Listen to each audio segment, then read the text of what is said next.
You were told a story before you could think, a story about who you are, about what matters, about what a good life is supposed to look like.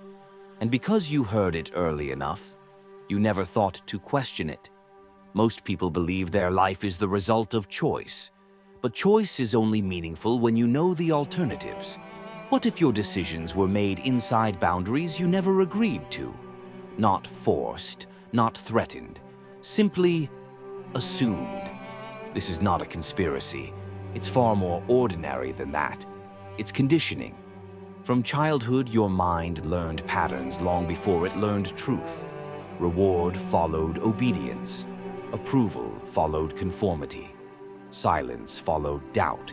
Slowly, a map was drawn in your mind, and you were told it was reality. Philosophy has always warned us about this.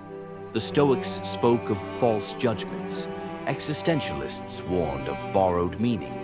Socrates insisted that the unexamined life is not worth living. Yet today, the unexamined life is the default. We measure success without asking who defined it. We chase happiness without understanding ourselves. We fear failure without knowing what we're afraid of losing. And the strangest part? This system doesn't need to trap you. You maintain it yourself. Because certainty feels safer than truth. Routine feels easier than responsibility. And belonging feels better than honesty. So most people learn to perform their lives instead of living them. They wear identities like uniforms. They repeat opinions like passwords. They confuse familiarity with meaning. And when discomfort appears, when doubt whispers that something isn't right, they drown it out with noise. Distraction becomes survival. Busyness becomes purpose. And thinking becomes optional.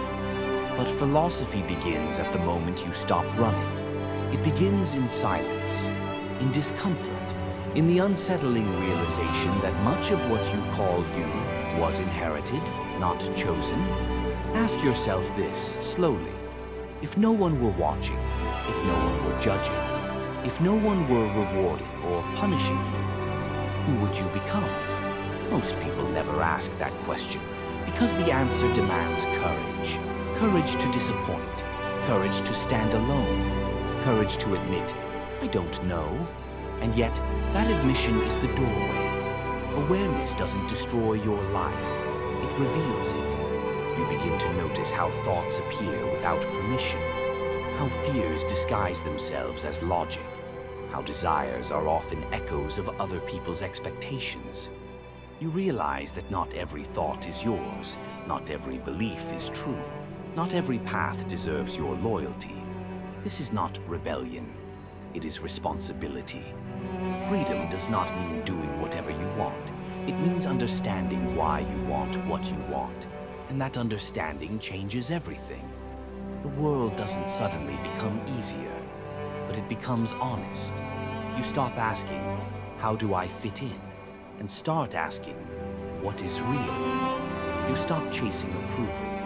You stop fearing solitude. You stop outsourcing your identity. And here is the truth most people never hear. Nothing was holding you captive, except what you never questioned. The limits were not locked. They were imagined and repeated until they felt permanent. Once you see this, life doesn't give you answers. It gives you responsibility. Responsibility to think. Responsibility to choose. Responsibility to live deliberately. Most people will turn away at this point because awareness removes excuses. But if you're still listening, it means something in you is already awake. And that means the story you were given is no longer enough.